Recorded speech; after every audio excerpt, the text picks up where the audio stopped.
Youssef. Allez, aujourd'hui donc, Daf Mem Gimel, Perek Shlishi, Masechet Shabbat. Nous nous sommes arrêtés à la 6e ligne en partant du haut, Daf Mem Gimel, Rav Yosef Amar Ayinu Tama de Rav Hizda.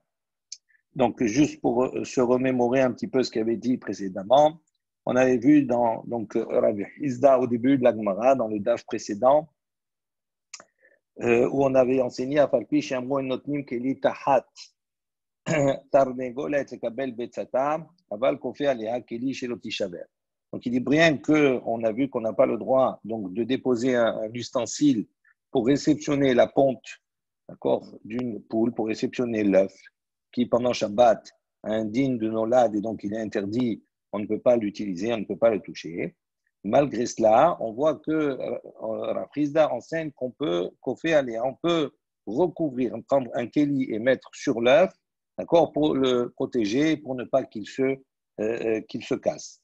Et sur ce, on a vu que Rashi avait précisé que Rav Hizda donc pense ici velotema en keli nital et la letzorech davar nital.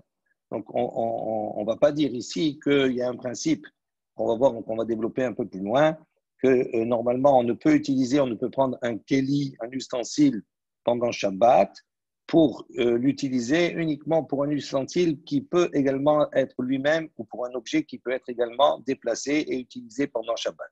Donc si à la base il y a un objet qui est mouktsé, qu'on ne peut pas utiliser Shabbat, normalement on n'a pas le droit de prendre un keli pour le recouvrir ou pour l'utiliser pour quelque chose qui est mouktsé.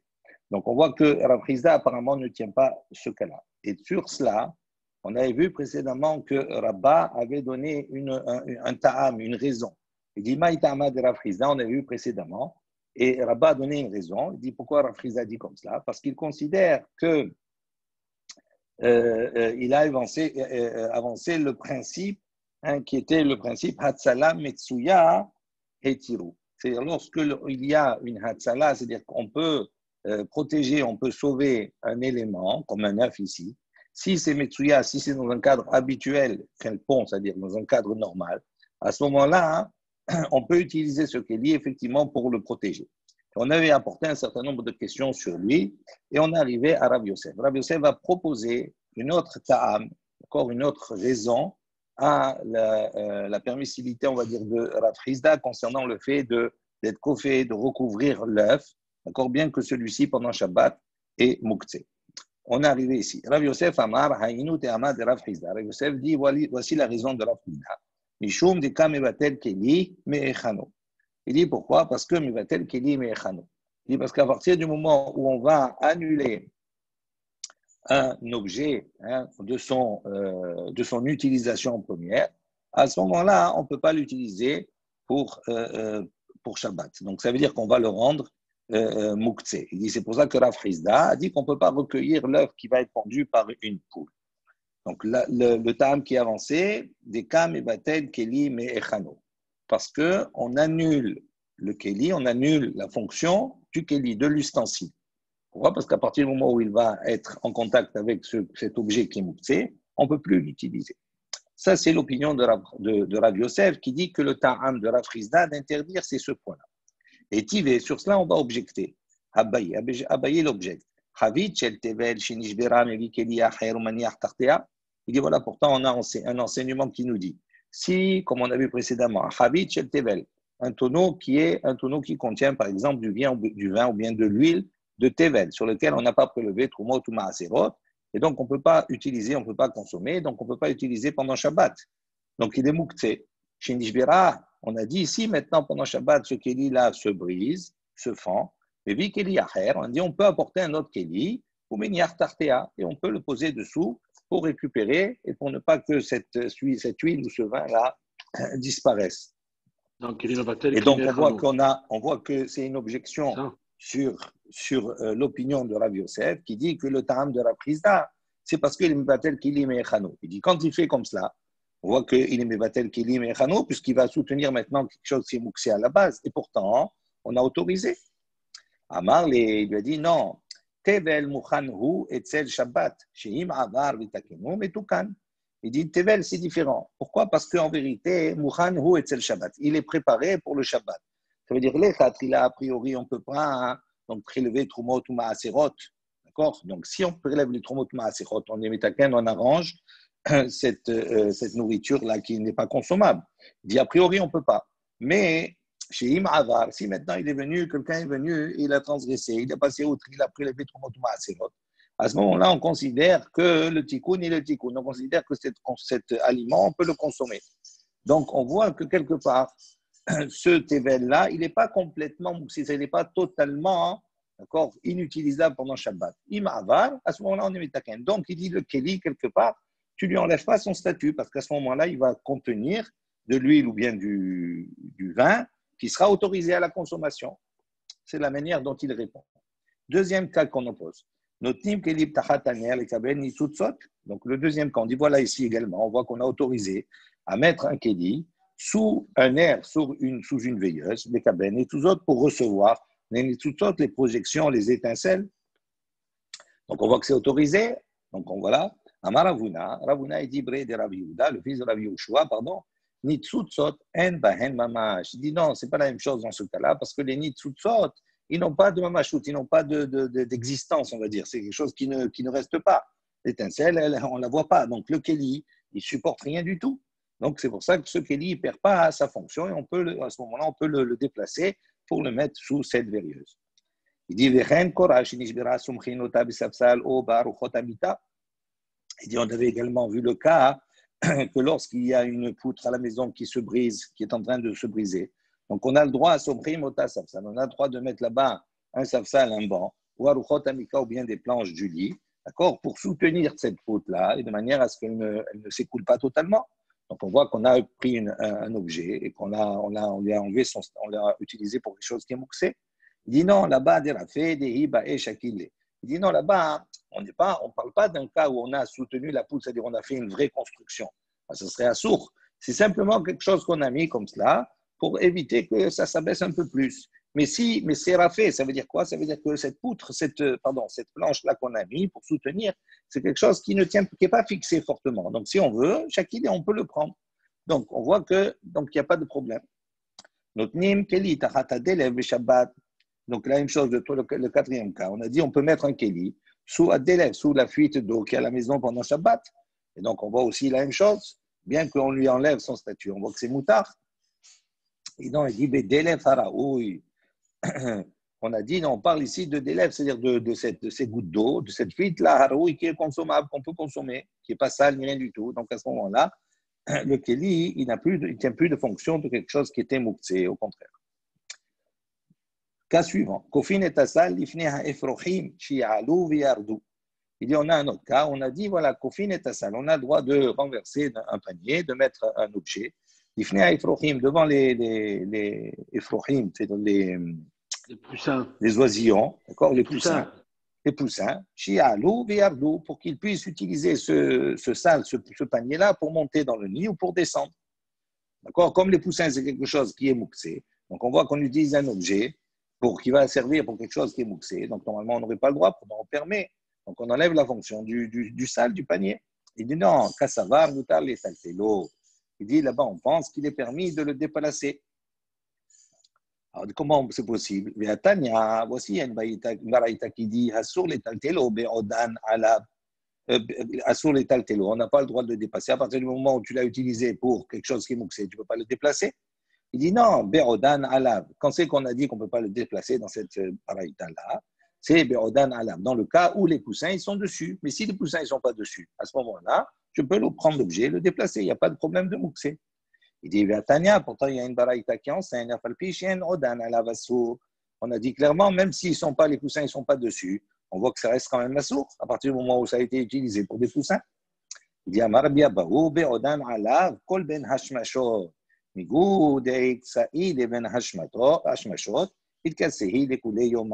dit non.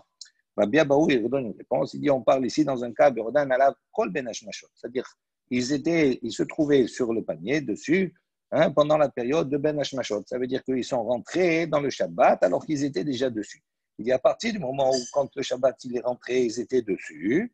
Alors, Migou de Xae, donc il dit puisqu'à ce moment-là, ils étaient considérés comme Mouktsé, donc puisqu'il soutenait les Efrochim, il dit pendant la période de Ben Hashmashot, il glaçait les coulées à l'homme. À ce moment-là, hein, on considère même si après les poussins ne sont plus sur le panier, il y a le statut qu'ils ont gardé à la rentrée du Shabbat, c'est-à-dire un statut de Mouksé, donc je ne peux pas le déplacer. Amar Rabbi Yitzhak, כשם שאין נותנים כלי תחת תרנגולת לקבל ביצתה, כך אין כופין עליה כלי בשביל שלא תישבר. Donc on va voir ici maintenant l'opinion de Rabbi Yitzhak, qui elle est une opinion contraire à celle de Rav Hizda. Donc il y a une mahloquette entre Rav Hizda et Rabbi Yitzhak, Rav Hizda qu'on avait vu au début de la Gemara, d'accord, qui lui disait le contraire de ce que Rav Hizdak dit maintenant. Donc, qu'est-ce qu'il dit? Il dit de la même manière, de la même manière qu'on n'a pas le droit de mettre un kéli, d'accord, sous une poule, les kabel betzata pour recevoir sa ponte, pour recevoir l'œuf. Pourquoi? Parce que l'œuf, il est mouxé, il est nolad. Car en kofin aleha kéli bishvil shishul shaber. De la même manière, on n'a pas le droit de prendre un kéli et de recouvrir cet œuf-là pour ne pas qu'il se brise.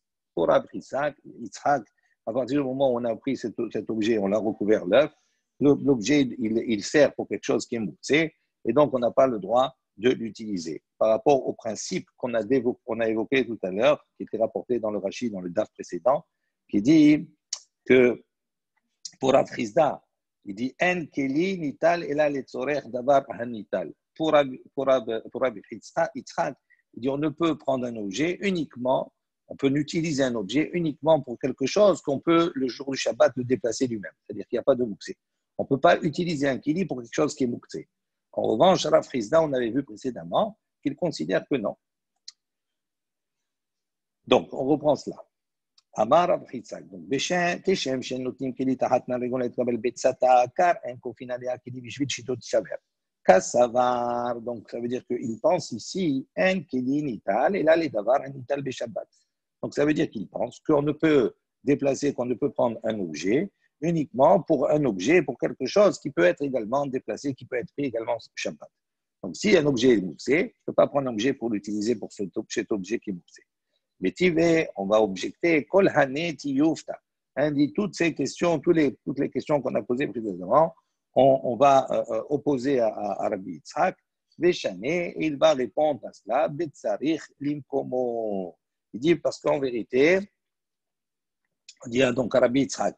Donc, si on dit comme cela, si maintenant, dans les cas précédents qu'on a rapportés, par exemple, le cas de Havit Shel Tevel, on a dit là-bas, c'est moutard de prendre un kéli et de le mettre là-bas sous le tonneau pour récupérer, pour ne pas que se perdre le vin ou l'huile de Tevel, de cette récolte sur laquelle on n'a pas prélevé la Troumatouma Aserot. Donc, comment c'est possible que Rabbi Yitzhak, comment on permet ça selon l'opinion de Rabbi Yitzhak, qui dit qu'on ne peut pas déplacer un objet pour quelque chose qui est mouxé? Comme l'objet, il est Tevel, il est mouxé au départ, donc je ne peux pas déplacer l'objet. Alors, comment ça se fait que là-bas, dans ce Raïta, on a enseigné, dans ces Mishnayot, on a dit c'était moutard? Il dit non, la Betzarich Limkomo. C'est-à-dire, il dit, quand on a déplacé l'objet la première fois, on ne l'a pas déplacé pour aller maintenant récupérer le yaïn ou le shemen qui est de Tevel. Il dit, on l'a déplacé parce qu'à la base, on avait besoin de l'endroit où se trouvait cet objet. C'est-à-dire, si on a une bassine qui est sur une chaise, et qu'à ce moment-là, moi, j'ai besoin de m'asseoir sur la chaise, j'ai pris l'objet. Au moment où j'ai pris l'objet, je l'ai pris parce que j'ai besoin du makom, de l'endroit. Il dit, cet objet-là, à partir du moment où on l'a pris pour cela, on peut le prendre et le mettre sous le Havit Shel Tevel. Donc, ça ne s'appelle pas à ce moment-là qu'on a déplacé l'objet pour quelque chose qui est mouxé. Mais on a déplacé l'objet parce qu'on avait besoin de l'endroit dans lequel il se trouvait. Tashma, viens, écoute. On va voir des exemples pour mieux comprendre ce qu'on vient d'enseigner maintenant. Tashma, viens, écoute. Ahat betsa shenoda bishabbat. Ahat betsa shenoda biyom tov. Donc, un œuf, d'accord, que ce soit un œuf qui soit né, qui a été pondu pendant Shabbat, ou un œuf qui a été pondu pendant Yom Tov. En metaltelin, lo lechasot ba'etakeli, on n'a pas le droit d'utiliser cet œuf, ni pour les chasot ba'etakeli, ni pour recouvrir, pour boucher un ustensile. Si par exemple, il y a une bouteille qui est ouverte, je vais prendre l'œuf pour le mettre sur l'embouchure, pour boucher la bouteille. On n'a pas le droit. Védismor, également, védismor ba'kar et amita. Également, je n'ai pas le droit de prendre l'œuf pour soutenir les pieds d'un lit. Vous savez que l'œuf, selon la position dans laquelle je le prends, il est très solide. Si je le prends au milieu d'une petite pression, elle peut casser l'œuf. Si je prends l'œuf dans les deux extrémités là, même si je mets une force extrême, je ne le casse pas. Donc il dit, si je prends l'œuf maintenant et je le mets sous le pied d'un lit pour le soutenir dans cette position-là, il va soutenir le lit. Il dit, même cela, je n'ai pas le droit. Pourquoi? Parce que l'œuf, il est nonade. Il est mouxé, donc je n'ai pas le droit de l'utiliser, même pour une autre fonction. Aval, là-bas, on nous dit, en revanche, Kofin aléa keli bijvil chez l'otishaver. Il dit, voilà, en revanche, on a le droit de prendre un keli et de le recouvrir pour ne pas qu'il se brise. Donc voilà, c'est une opposition à ce qu'on a dit précédemment sur Rabbi Yitzhak. Il dit, Achanami, ici aussi, on va expliquer, Betzarir Limkomo. Il dit non, quand il a pris le keli, il n'a pas pris pour aller recouvrir l'œuf, il a pris pour débarrasser un endroit. Et donc, comme il a débarrassé l'endroit, donc le keli, après, il l'a mis sur l'œuf pour ne pas qu'il se brise. Voilà, une pierre de coups. Mais non, c'est pas comme, excuse-moi, Rabbi. Oui. C'est pas contre Rabbi Yitzhak. À moins que Rabbi Yitzhak aussi, il est sommaire sur. Rabbi Yitzhak, il a dit non, je sais ce qu'il a dit. Rabbi Yitzhak, il dit qu'il ne faut pas juste transporter pour rien. Si ça n'a rien à voir avec Shabbat. Si ça n'a rien à voir avec Shabbat, tu ne transportes pas. Rabbi Yitzhak, il tient le principe qu'on n'a pas le droit de prendre un keli, d'accord, le transporter, si ça n'a rien à voir avec Shabbat. Qu'on ne peut pas déplacer Shabbat. Donc, ça veut dire qu'on a un objet qui est mouktsé. Mais est-ce qu'il tient aussi Rabbi Yitzhak comme Rav Yosef que Mevatel Keli Mechano? Non. Parce que s'il ne tient pas comme ça, il n'y a pas d'être à l'encontre de lui. Si tu prends un Keli et tu recouvres un œuf, il n'y a pas à être à l'encontre. Tu ne transportes pas. Rav Yosef, ça n'a rien à voir. Il y a deux personnages. Il y a Rav Chizda et Rav Yosef. Ça, c'est en amont. Rav Chizda et Rav Yitzhak. Où ils sont une marloquette sur cette démarche-là. Maintenant, sur cette arnégolette-là qui pond, etc., il y a une marloquette entre Rav Chizda et Rav Yitzhak. Maintenant, sur Rav Chizda, on a vu qu'on a décliné ça. Il y a une autre marloquette sur Rav Chizda, sur le ta'am de Rav Chizda, qui est entre Rabba et Rav Yosef. D'accord? Donc, ce n'est pas une marloquette entre Rabbi Yitzhak et Rav Yosef. On ne sait pas à ce niveau-là ce que Rabbi Yitzhak il pense. Est-ce que sa raison pour laquelle il interdit, c'est parce qu'il est Mevatel Keli Mechano. On ne sait pas cela. Ça, c'est autre chose. D'accord? Ça n'a aucune interférence avec Rav Yosef pour le moment. Lui, on voit que Rabbi Yitzhak, il a enseigné quelque chose. On lui oppose toutes les questions qu'on a posées précédemment pour montrer qu'on utilise un Keli pour quelque chose qui est mouktsé, alors que lui, il interdit. Comment se fait-il? Alors lui, la réponse qu'il a donnée, Sarich Limkomo, ça veut dire qu'en vérité, le Keli à la base n'a pas été déplacé, les Tzorer Hamoukse, c'est pour les besoins du Keli de l'objet qui était mouksé. Mais il a été déplacé pour le Makom, et en même temps, donc après, il a posé sur le Keli qui était mouksé. Il dit à ce moment-là, c'est pour ça qu'on a autorisé. Ok? On va avancer, on va voir. Tashma, bien écoute. Porsin Mahatsalot al-Gabe Avanim Bishabbat. Donc, on lui objecte toujours comme ça des braïtot. Il y a marqué comme cela. Porsin Mahatsalot.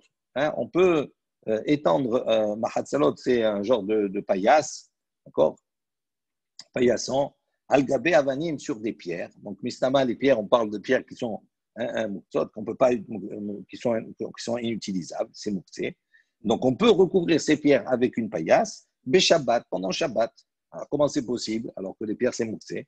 Il dit Ba'avanim, mais kurzalot de Hazian le betakissé. Il dit non, on ne parle pas de n'importe quelle pierre ici. On parle de pierres, mais kurzalot, ce sont des pierres qui sont un peu aiguisées sur le bout, d'accord? Et qu'on utilisait à l'époque en tant que papier toilette. Les Hazian les betakissé. C'est-à-dire c'est pour se nettoyer, d'accord? Vous ne voyez pas qu'à l'époque, ils n'avaient pas les moyens qu'on a maintenant, et ils allaient dans les champs, etc., tout cela. Et ils utilisaient des pierres pour se nettoyer. Donc, il dit, à partir du moment où ces pierres-là pouvaient être utilisées pour se nettoyer, à ce moment-là, elles ne sont pas considérées comme quelque chose qui est mouxé, puisqu'on avait l'intention avant Shabbat de les utiliser. Tashma, porcine, mahatzalot al-gabe levenim. Donc, la même chose, on a une autre baraita qui nous dit qu'on peut étendre une paillasse sur des levenim, sur des briques, de Shabbat, pendant Shabbat. Les briques, normalement, c'est quelque chose qui est utilisé pour le binyan, pour la construction. C'est-à-dire, une fois qu'on a fini la construction, ces briques, on ne peut plus les utiliser. Et donc, c'est assourd. Donc, comment on peut permettre d'utiliser, de déplacer un paillasson pour les couvrir? Il dit non, mi binyana, il dit non, on parle ici dans un cas que ce sont des briques qui restent de la construction. Donc, elles ne sont plus destinées à la construction. Elles sont finies la construction. Et puisqu'elles sont plus destinées à ça, des Hazian et Migzalayou, on pouvait les utiliser pour s'appuyer sur elles. Donc, on pouvait utiliser, elles avaient une utilisation, d'accord, pour l'individu, pour l'homme, pour s'allonger dessus, ou pour s'asseoir, ou pour s'appuyer sur elles.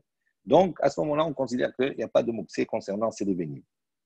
Tashma, un autre enseignement. Porsin, Mahatselet al-Gabe, Kaveret, Dvorim, Beshabbat. Et voilà, on a le droit de recouvrir avec un paillasson, al-Gabe, Kaveret, Dvorim, sur une ruche, d'accord, Beshabbat, pendant Shabbat. Bahama, Mipne Ahama, donc à la période quand il fait chaud au soleil à cause du soleil, au Bakshamim, et pour la pluie, Mipne Akshamim à cause de la pluie. Au Bilbad, mais à condition, chez Loïc Taben, là-dessous, à condition qu'il ne pense pas, au moment où il recouvre cette ruche, de chasser. Il dit parce qu'à partir du moment où il le met par-dessus sur la ruche, donc s'il empêche à ce moment-là, ce paillasson, il empêche les dvorim, les abeilles de sortir, ça s'appelle chasser. Ça, c'est une mélacha de Shabbat. Hein, si par exemple un animal il rentre à la maison, je ferme derrière lui la porte, à ce moment-là, en fermant la porte, j'ai chassé. Pourquoi? Parce que je l'ai enfermé à l'intérieur. Donc il dit, voilà, ça c'est l'enseignement. Donc on voit ici… Mais Rabbi, comment on peut savoir si le miel n'avait pas été fait pendant Shabbat, du coup il est nolad? De quoi tu parles? Du miel. On ne parle pas de miel pour le moment. On a dit, on parle ici de déplacer Mahatzilet. Non, pour le moment on a dit on déplace Mahatzilet, on déplace un torchon, on déplace une paillasson pour couvrir la kaveret, pour couvrir la ruche, à cause du soleil ou à cause de la pluie. Donc, il dit, on voit qu'on prend un objet pour quelque chose qui est mouxé. Pourquoi? Parce que la caverette, il y a des dvorim, les abeilles, c'est mouxé. Donc, la ruche, c'est mouxé également. Donc, comment j'ai le droit de recouvrir avec un objet? Ça ne va pas selon l'opinion de Rabbi Yitzhak. Alors, d'accord? Maintenant, on a apporté tout l'enseignement jusqu'au bout. D'accord? Maintenant, on va développer cet enseignement. On va essayer de comprendre.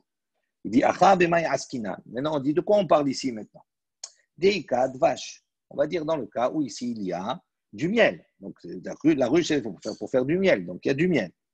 Amar les Rav Ukva. Donc, Rav Ukva Mimeshan, Rav Ukva de Meshan, il va poser une question à Ravashi. Il pose une question à Ravashi. S'il y a du miel, ça veut dire s'il n'y a pas de miel, on ne couvre pas? Hein? Donc, s'il n'y a pas de miel, on n'est pas autorisé à couvrir, ça veut dire? Non, pour le moment, il n'y a rien. Avançons jusqu'au bout. Non, on avance jusqu'au bout pour comprendre toute la question. Là, pour le moment, on dit Achab et Mayaskinan. De quoi on est en train de parler ici? Pourquoi il a besoin de couvrir la ruche? Parce qu'il y a du miel. Il va couvrir la ruche, pourquoi? Pour protéger les abeilles. Il va couvrir la ruche. Parce qu'il y a du miel. Donc, voilà. Askinan des Kadvash. Maintenant, on met au fur et à mesure les propositions. On va décrire la situation. On parle d'une ruche, d'accord, où il utilise Mahatzelet, donc un objet, pour couvrir quelque chose qui semblerait être muktzé. Maintenant, on dit de quoi on est en train de parler ici? Pourquoi il recouvre? Il dit Askinan, Beikad Vache. On est en train de parler dans le cas où il y a du miel. Donc, si on parle dans le cas où il y a du miel, Amal et Rav Ukva Mimeshan et Ravashi. Rav Ukva de Meshan a posé la question à ce moment-là à Ravashi. Tinari Motahama. Il dit ça, on peut bien comprendre, d'accord, qu'il recouvre parce qu'il y a du miel pendant la période d'été. Pourquoi pendant la période où il y a du soleil? Beikad Vache. Parce que là-bas, il y a du miel. C'est la période.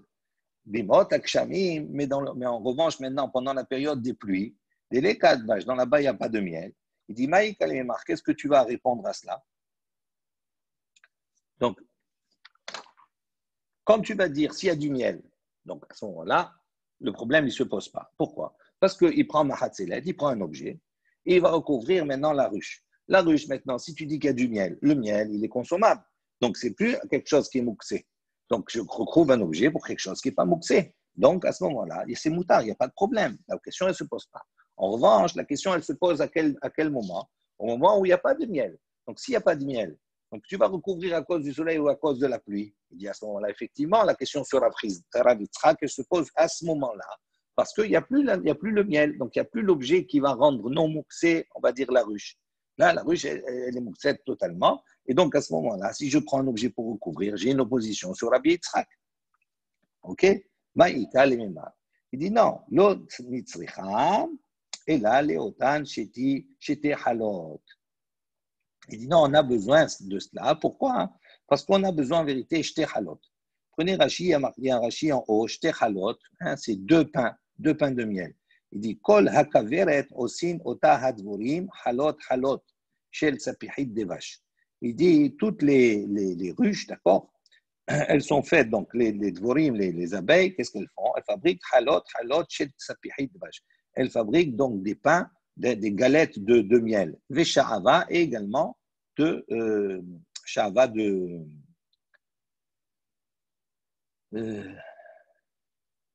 la cire.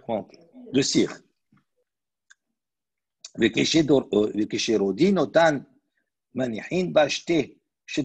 dit maintenant, quand on prend le miel, donc après une fois que les dvorim, les abeilles ont fabriqué leur miel, on récupère le miel, mais on ne récupère pas tout le miel. On laisse là-bas, on laisse là-bas deux pains de miel. Pourquoi? Ça va être leur manière de se nourrir, etc. Pour nourrir à travers ça les abeilles. Pendant toute la période hivernale. Qu'on s'est marqué, etc. On verra un peu plus loin. Donc on dit, ces deux halotes là qu'on laisse, elles ont du miel aussi. Elles sont laissées à la base pour les dvorim, pour les abeilles. Mais ici, on va dire quoi? Que même si c'était pour les abeilles, comme elles sont comestibles encore, la personne elle veut récupérer ce miel et le manger pendant Shabbat. Donc ça rend ici toute la ruche qui n'est pas mouxée. Donc c'est pour ça que ce serait permis. Elle dit non, mais un mouxot, min ou. Elle dit non, tu ne peux pas dire comme ça. Pourquoi? Parce que tout l'objectif de chez Halot, c'est quoi? C'est de laisser pour les dvorim. Donc elles deviennent mouxot également. C'est-à-dire qu'on n'a pas l'intention avant Shabbat de les prendre. Il dit non, des chashiv alayou. Il dit non, on parle dans un cas, des chashiv alayou, ça veut dire on a pensé depuis la veille, la achila, comme Rachid dit, mais etmon la achila. C'est-à-dire avant Shabbat, on a pensé à les prendre pour les manger. Alors on déduit maintenant. Ah, le chashiv alayou maï. Il dit si maintenant on n'avait pas pensé, puisqu'il donne cette réponse-là. Donc ça sous-entend que si maintenant on n'a pas pensé avant Shabbat de les manger, maï, quel est le digne de cette cruche, de ces deux chalotes? Il dit assour, donc ça veut dire que c'est interdit. Donc il dit yahi hadetane ubilvad shelo itkaven hatsoud. Il dit à ce moment-là, on ne comprend pas. Qu'est-ce qu'on a vu dans l'enseignement? On a dit au départ, on peut faire tout ça, on peut mettre la mahatzelet, on peut mettre tout ça sur la ruche, pardon, mais à condition qu'on ne le pose pas avec l'intention de chasser. D'accord? C'est ce qu'on a dit. Il dit maintenant, si toi tu dis non, que toute l'idée, pourquoi c'est permis? Parce qu'on a pensé la veille de manger. Donc ça veut dire que si on n'avait pas pensé la veille, ça aurait été interdit. Alors il dit, à ce moment-là, c'est pourquoi on a besoin de préciser à condition qu'on n'ait pas l'intention de chasser. Ils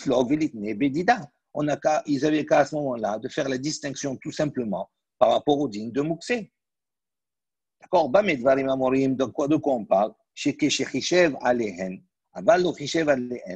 On aurait tout simplement dû dire, d'accord, dans la suite, on a le droit de mettre la mahatzelet sur la ruche, d'accord, pendant Shabbat. Dans quel cas? Uniquement dans le cas où on a pensé avant Shabbat à consommer ce miel. Donc ça rend la ruche qui est plus mouxette. En revanche, si on n'avait pas pensé, à ce moment-là, c'est mouxé, ça devrait être interdit, assour. Et nous, on a apporté un autre enseignement. Il dit, donc maintenant, pourquoi on a eu besoin de dire non, mais à condition qu'il ne faut pas faire en sorte de chasser, d'avoir la kavana de chasser. Qu'est-ce que ça vient faire ici? Il dit, il dit non, qu'est-ce qu'on venait nous enseigner? Que même si on a pensé avant, donc ça veut dire que si on a pensé avant, donc ça veut dire que ce n'est pas mouxé. Il dit, mais malgré que ça soit autorisé parce que ce n'est pas mouxé, mais il ne faut pas avoir la kavana quand on met cela de la tsoud, c'est-à-dire de chasser l'animal. D'accord? Parce que si tu as la kavana, même si ça n'a pas un digne de mouxé, ça devient interdit parce que tu as à ce moment-là, tu accomplis une autre melacha. Alors il dit, mais dans Mani, selon sur quelle opinion ici on va suivre? Et Rabbi Shimon, si tu vas dire que ça va selon l'opinion de Rabbi Shimon, il dit let les muktzeh, ça ne peut pas aller selon l'opinion de Rabbi Shimon. Pourquoi? Parce que Rabbi Shimon, on va voir la discussion avec Rabbi Yehuda.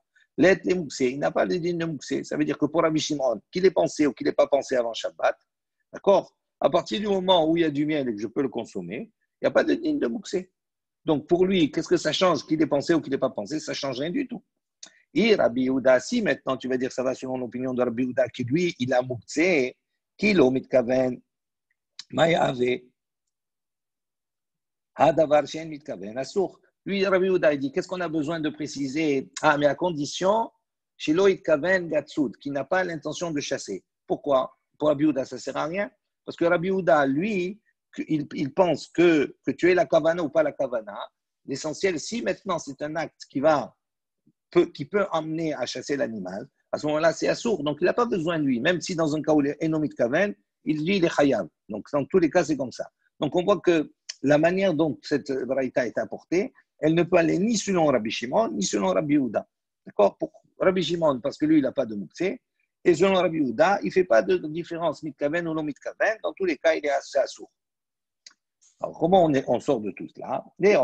En vérité, Rabbi Yehuda, c'est l'opinion de Rabbi Yehuda. Maï ou bilvat shelo itkaven latsoud. Alors il dit, alors comment? Si c'est l'opinion de Rabbi Yehuda, qu'est-ce que ça veut dire à condition qu'il n'ait pas la kavana de chasser? Il dit non, ça ne veut pas dire cela. Il dit shelo ya'asena kimtsuda. Ça veut dire, Rabbi Yehuda, il vient préciser, il dit, c'est pas qu'il est pas mitkaven de chasser. C'est évident qu'ils sont mitkaven ou mitkaven, dans tous les cas, c'est assourd. Il dit, là, c'est permis, parce qu'il n'y a pas de mouksé, puisqu'il a pensé avant. Mais il ne faut pas qu'il mette sa mahatzelet de manière, chez Lo Ya'asena Kim Tsuda, qu'il le mette comme s'il est en train de former un piège. Des lishbok les urevaha, il doit laisser là-bas, quand il met la couverture dessus, il doit laisser un espace libre qui est ridela litzdadou, de manière à pouvoir faire en sorte que les abeilles puissent sortir, de manière à ne pas considérer que c'est qu'il a formé, qu'il a fabriqué un piège pendant Shabbat. Mimila. OK?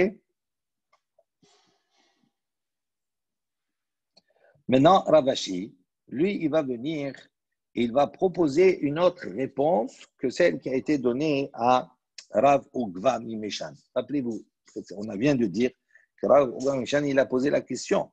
Il a dit, on comprend bien si c'est l'hiver parce qu'il y a du miel, et si c'est l'été, il y a du miel. Donc on comprend que ce n'est pas mouxé.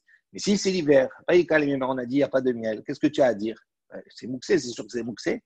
Alors Ravashi, d'accord, lui, il va proposer une autre réponse que celle qui a été évoquée là maintenant par rapport au shtéchalot qu'on a vu.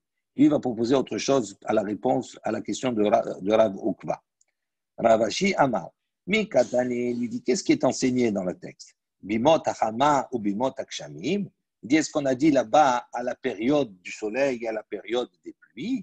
Non, c'est marqué Behama Mipne Hama. Pour le soleil, d'accord, à cause du soleil. Ou Bakshamim, et pour la pluie, Mipne Akshamim, à cause de la pluie. C'est comme ça que c'est enseigné. Katane, de quoi on parle en vérité? Beyome Nisan ou Yome Tishre de Kahama. On parle de périodes dans l'année où il y a en vérité les deux. C'est-à-dire qu'il peut y avoir du soleil et il peut y avoir de la pluie. Comme par exemple la période de Nissan ou la période de Tishré, la période de Tishri. Où là-bas, il y a à la fois des périodes, des journées où il y a du soleil, mais des périodes où il y a de la pluie. Et dans ces périodes-là, il y a du miel. Donc il refait une relecture et à ce moment-là, il n'y a plus de question de Rav Ugva sur cela. Amar Léou Rav Shechet. Donc, Rav Shechet, il leur a dit aux Talmidim, à ses élèves, Poukou ve'amrou le Rav Yitzhak, kvar tirgema Rav Huna le Sham'at tirbe Babel.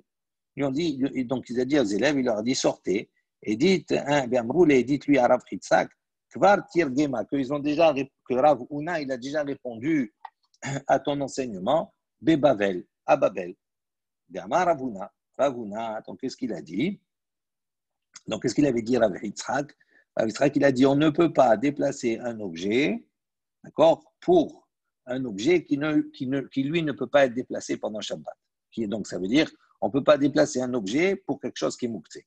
Ça c'est l'opinion de Rav Yitzhak. Ok? Maintenant, ce que lui il a enseigné, Rav Shechet, il dit à Babel, on a déjà Ravuna, il a répondu à cette question-là sans entendre ce que tu avais dit. Ravuna, il a dit aussi mechitza lemet bishvil chay. Viens aussi mechitza lemet bishvil met. Ravuna, il a apporté un enseignement. Il a dit on a le droit de faire mechitza, faire une barrière ou de faire, on va dire, un toit, lemet pour un mort, bishvil chay, d'accord, pour les besoins d'un vivant. On va définir ce que ça veut dire. Ve'en aussi mechitza, mais on n'a pas le droit de faire une mechitza, une séparation, les mètres pour un mètre, bishvil mètre, pour les besoins du mort, on parle pendant Shabbat. Maï, de quoi on parle ici? Damar Rav Shmuel Bar Yehuda. Rav Shmuel, le fils de Bar Yehuda, a dit, Vechen Tana Shila Mari, également il a enseigné Shila Mari, Met Abutal Bahama. Donc si maintenant, pendant Shabbat, il y a un mort qui est comme ça posé au soleil. Donc on craint que, comme il est au soleil, qu'il ne se décompose. D'accord? Donc on craint. Donc c'est pas kavod pour le maître, etc. Mais comme le maître, il est mouxé, on ne peut pas le toucher, on ne peut pas le déplacer, on ne peut rien faire pour lui. Ba'im Shnei Bnei Adam, à ce moment-là, on dit, voilà, deux hommes doivent venir, et chacun doit s'asseoir à côté du maître. Un, il s'assoit sur un côté du maître, et l'autre, il s'assoit en face de l'autre côté. Ham, Naem, il est mata, donc au moment où ils sont assis, et comme il fait chaud, ils vont avoir chaud, la chaleur du bas, elle va venir les déranger. À ce moment-là, un, il va apporter un lit pour s'asseoir dessus, et l'autre, il va apporter un lit pour s'asseoir dessus. Donc, ils vont faire une séparation entre eux, le sol, pour se protéger du soleil. Après cela, après un certain moment, ils vont être touchés d'insolation, les pauvres. Donc, il y a le soleil et la chaleur qui va maintenant venir sur eux, d'en haut. Alors, qu'est-ce qu'ils font? Donc, ils vont apporter une couverture, d'accord? Et ils vont l'étendre sur eux, c'est-à-dire sur les deux personnes et sur le mort aussi, d'accord? Donc, ils tiennent ça comme ça en haut pour se protéger du soleil, eux. Mais en vérité, toutes ces actions-là, ils le font pour les chayim, pour ceux qui sont vivants, pas pour le maître. À ce moment-là, qu'est-ce que chacun va faire? Il va soulever son lit, d'accord? Donc, il va soulever, en soulevant son lit, il va poser la mahatzelet dessus. Et de l'autre côté, il va soulever son lit, il va poser la mahatzelet dessus. Et ils vont construire comme ça, à ce moment-là, une protection pour le maître. Mais en vérité, à la base, c'est tout, c'est pour eux. C'est ça ce que ça veut dire. Si tu fais pour les besoins d'un homme, à ce moment-là, tu peux déplacer un objet. Si tu fais pour les besoins d'un maître, c'est-à-dire de quelque chose qui est mouxé, tu n'as pas le droit. Donc, c'était une manière détournée pour pouvoir utiliser, pour pouvoir protéger le maître du soleil. Mais ils ont tout fait et tout apporté à leur protection personnelle à eux. D'accord? Ce qu'ils disent, Zokev Midato Venishmat, Veoler, Zokev Midato Venishmat, Veoler. Ça fait pas OL, ça? Oui, ça fait à la base normalement un OL, la question elle est posée effectivement. Mais on ne considère pas que c'est un OL. Pourquoi? Parce que faire un OL Shabbat, c'est assourd. Mais une mélacha ne peut être considérée comme interdite qu'à partir du moment où on fait la mélacha selon son ordre normal des choses. Ça veut dire une mélacha, elle doit se faire du début de la fin comme on doit la réaliser. Comment on fait un OL de manière bédérech klal? Comment on construit un OL? D'abord, on fait les murs et après, on met le toit. D'accord? Si on devait faire pour la souka, comment on fait pour la souka? D'abord, on met les murs, après on met le toit. Si maintenant tu mets le toit avant les murs, est-ce que la souka elle est kshira? Elle est psoula, elle n'est pas kshira. Il dit la même chose. À partir du moment, eux, qu'est-ce qu'ils ont mis en premier? Ils ont tenu Mahatzelet, donc ils ont fait d'abord le toit. Et après, ils ont monté les murs. Donc ils ont mis le toit avant les murs. À partir du moment où tu as fait comme ça, tu n'as pas fait la melacha du OL. Donc ce n'est pas considéré comme OL. D'accord? Donc il n'y a pas de issour pendant Shabbat. Donc ils ont fait la melacha à l'envers, si tu préfères. OK? Donc on a dit Zé Zokef Midato Benishmat Veolechlo, Vizé Zokef Midato Benishmat Veolechlo. Benimtset, Mechitza, Suya, Meelea. Et donc on voit que la Mechitza, le OL, il a été fait de lui-même. Donc on voit que c'est la même chose. On ne peut pas déplacer un objet pour un mètre, c'est-à-dire pour quelque chose qui est mouxé. Itmar, on a enseigné, Met Hamutal Bahama, si maintenant il y a un mètre qui est posé donc, au soleil. Rav Yehuda Amar Shmuel, Rav Yehuda. Et Amar Shmuel a dit, Ofecho mimita lemita. Donc il dit, comment on ne peut pas déplacer, on ne peut pas toucher le mètre parce qu'il est mouxé. À ce moment-là, comme il est Bahama, comment on va faire? Ofecho, on va le faire rouler, on va le faire, on va dire, déplacer d'un lit à un autre lit. C'est-à-dire comme si on ne touche pas le mètre directement, on prend le drap par exemple et on le fait rouler sur un autre, etc., jusqu'à arriver à un endroit où il y a du tsel, où il y a de l'ombre. Rav Hanina bar Shlamia mishme de Rav. Donc au nom de Rav, Hadi, de Amar, Menia halav kikar, otino kumitaltelo. Il dit, comme on a vu précédemment, rappelez-vous, il dit, on fait autrement. Menia halav, on met sur lui, sur ce mètre-là, on met un pain ou on met un enfant, d'accord, un bébé, ou mitaltelo. À ce moment-là, puisqu'il y a du pain ou un enfant, donc c'est plus, on ne déplace plus le maître pour le maître, on déplace pour le pain ou pour l'enfant. Et donc à ce moment-là, on a le droit. C'est plus le problème de Moukse. Et Radi Kikar Otinok, Koulé Alma, la pliguée des charrets. Il dit dans le cas où il y a un pain, où il y a un enfant. Tout le monde est d'accord pour dire qu'il n'y a pas de problème, il n'y a pas de marloquette, et c'est permis. Qui pliguait, en revanche, la discussion qu'il y a des lettres, dans le cas où il n'y a pas de Kikar et de Tinok. Donc, comment on fait? Il dit Mor Savar Tiltul Minatsad, Shme Tiltul, ou Mor Savar Lo Shme Tiltul. Il dit donc, un pense que Tiltul Minatsad. Ça veut dire quoi Tiltul Minatsad? Ça veut dire que c'est un déplacement sur le côté. Ça veut dire que c'est un déplacement indirect. Ça veut dire qu'on fait qu'il a hariyat, c'est-à-dire d'une manière inhabituelle. Il y a un qui pense que si on déplace d'une manière inhabituelle les choses, on va dire d'une manière indirecte, Shme Tiltul, ça s'appelle déplacer. Et donc, c'est assourd. Au Mor Savar, en revanche, l'autre pense que l'oshmetil toul, à partir du moment où tu changes l'habitude, ça s'appelle plus déplacé. D'accord? Léma, il dit, est-ce qu'on peut dire ici que cette discussion-là, c'est une discussion Tanaïm qu'on rencontre précédemment chez les Tanaïm, chez les maîtres de la Mishnah. On a dit là-bas, En matzilin et amet mipina deka. Donc là-bas, il y a une Mishnah qui nous dit, on n'a pas le droit, En matzilin et amet. On ne peut pas sauver un mort. C'est-à-dire, s'il y a un incendie, on ne peut pas toucher, même s'il y a un incendie, on ne peut pas déplacer le mort parce que le mort, il est mouxé. Amar Rav Yehuda ben Lakish a dit, Shamati, j'ai entendu chez Matzini Netanen Mipnei Adleka. J'ai entendu qu'on peut déplacer un mort, d'accord, on peut sauver un mort à cause d'un incendie.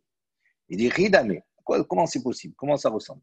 Ideika Kikar Otinok, si tu vas dire que là-bas, quand on permet de déplacer à cause de Dleka, à cause de l'incendie, c'est parce que là-bas, il y avait un père ou un enfant. Il dit, Maïta Ama de Tanakama. Alors il dit, quelle est la raison pour le Tanakama qui dit non, c'est interdit? Puisqu'on a dit, tout le monde est d'accord pour dire que c'est permis, donc pourquoi il interdirait? Il est des cas, si maintenant on va dire, on parle dans un cas où il n'y a pas ni de Kikar ni de Tinok. Maïta Ama de Rabbi Yehuda ben Lakish. Quelle est la raison de Rabbi Yehuda ben Lakish qui lui, il permet? Pourquoi il permet? C'est Moukse. Et là, il dit, donc, là, Betitul Minatsad Pligé. D'abord, savoir Tiltul Minatsad Shme Tiltul, Vemor Savar Lo Shme Tiltul. Il dit donc, est-ce que la discussion entre ces deux Tanaïm, ce n'est pas justement une discussion sur le Tiltul Minatsad, c'est-à-dire sur ce déplacement-là qui est indirect, que selon le Tanakama, ça s'appelle un Tiltul et donc c'est assourd. Et selon Rabbi Yehuda ben Lakish, ça ne s'appelle pas Tiltul, ça ne s'appelle pas déplacement et donc c'est permis. Il dit non, tu ne peux pas dire cela de cette Mishnah, de cette Baraïta. Pourquoi? Il dit en vérité, tout le monde considère que même un déplacement qui se fait d'une manière indirecte, ça s'appelle déplacer. Il dit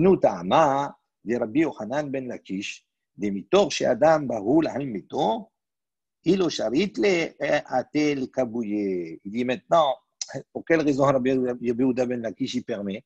Si tout le monde est d'accord pour dire que même un tildoul, même un déplacement qui est indirect, ça s'appelle un déplacement, donc normalement ça devrait être assourd, puisque c'est mouxé. Il dit non. Là-bas, Rabbi Yehuda ben Lakish, il permet des mitor shadam baroul al-meto. Il dit parce que c'est un cas particulier. Il dit une personne qui voit qu'il y a un incendie, il voit qu'il y a un maître. Donc la personne, baroul al-meto, elle est préoccupée, on va dire, sur son mort. Et donc elle ne va pas avoir le courage ou l'esprit maintenant de laisser comme ça le mort dans l'incendie. Donc, si tu ne vas pas lui permettre, qu'est-ce qu'il va faire? Il peut arriver à éteindre carrément le feu. Et il dit, là, à ce moment-là, il va transgresser une melacha de Shabbat de Oraïta. D'accord? Donc, ça, c'est beaucoup plus grave. Donc, il dit, c'est pour ça que Rabbi Yehuda ben Lakish, lui, il a pris aussi la psychologie, on va dire, et le vécu des personnes, en disant, s'il y a un maître, il y a un mort, il est mouxé, ok, mais il y a maintenant de l'écase, maintenant il y a un incendie. Comme la personne, elle est préoccupée par son mort et elle est attachée à lui, donc elle ne va pas laisser le mort comme ça maintenant dans l'incendie. Donc si elle ne va pas le déplacer, si tu dis, tu n'as pas le droit de déplacer, qu'est-ce qu'il va faire? Il va éteindre le feu. Donc il vaut mieux que tu lui permettes. Amar Rabbi Yehuda ben Shila, Amar Rabbi Yassi, Amar Rabbi Yohanan, donc Rabbi Yehuda ben Shila. On de Rabbi Yassi, on de Rabbi Yohanan, Alacha, qui Rabbi Yehuda ben Lakish bemet, Alacha, il est comme Rabbi Yehuda ben Lakish, donc il autorise pour le mort dans le cas où il y a un incendie. On revient à notre Mishnah, on avait dit un niutin hemenu les fiches et non minamuchan. Donc rappelez-vous, on avait dit qu'on ne peut pas trop tirer profit de ces gouttes d'huile-là qui vont tomber dans le kéli ou de l'huile qui est dans le nerf, dans la veilleuse. D'accord? Pourquoi? Chez nous, Minamouchan, parce que cette huile-là, elle n'est pas donc prédisposée à être utilisée pour le Shabbat. Donc, Tanou Rabbanan, les Chachamim ont enseigné, Mutar Hashemen Shebaner, Visheba Ke'ara Asu. Il dit, les Chachamim ont dit, l'huile qui se trouve dans le nerf, c'est-à-dire dans la veilleuse, Mutar, on peut l'utiliser. D'accord? En revanche, Visheba Ke'ara Asu, mais l'huile qui se trouverait dans une Ke'ara, c'est-à-dire dans un volume un peu plus grand, d'accord? Dans un plateau, d'accord? Ça, c'est Assour. Et Rabbi Shimon m'attire. Tandis que Rabbi Shimon, il permet. Ok. Pourquoi il permet? Pourquoi c'est Assour? Il dit parce que à partir du moment où un nerf, c'est petit. Donc, ça veut dire quoi? Ça veut dire que, normalement, quand on a allumé avant Shabbat, pourquoi c'est Assour? Parce que normalement, c'est Mouktsé. D'accord? Alors, si on a allumé avant Shabbat ce nerf et qu'elle s'est éteinte pendant Shabbat, et qu'il y a de l'huile qui reste. Alors certains disent, c'est moutard, on peut utiliser cette huile. Alors tu vas me dire, mais c'était mouxé au départ. Je dis non, pourquoi? Pourquoi? Parce que il sait que quand il y a peu d'huile, quand c'est une petite nerf, dans l'esprit, il sait que ça ne va pas durer tout le Shabbat. Donc il dit que ça va s'arrêter dans le Shabbat. Donc s'il reste de l'huile à ce moment-là, ça veut dire qu'il peut l'utiliser. En revanche, quand il y a une grande kéhara, quand il y a une grande soupière, on va dire un kéli, dans lequel tu allumes des négrotes, il y a beaucoup d'huile. Quand il allume Be'atralad avant le Shabbat, il sait que normalement, comme il y a beaucoup, ça risque de durer tout le Shabbat. Et donc à ce moment-là, effectivement, toute l'huile qui est avant, dans son esprit, il a pensé qu'elle était destinée pour allumer tout le Shabbat. Donc, il y a un dit de Mouxé sur cette huile. Donc c'est pour ça qu'il dit c'est assour, on ne peut pas l'utiliser. Pour ceux qui autoriseraient ou qui permettraient. D'accord? Donc, on va aborder, on s'arrête là pour le daf même d'image.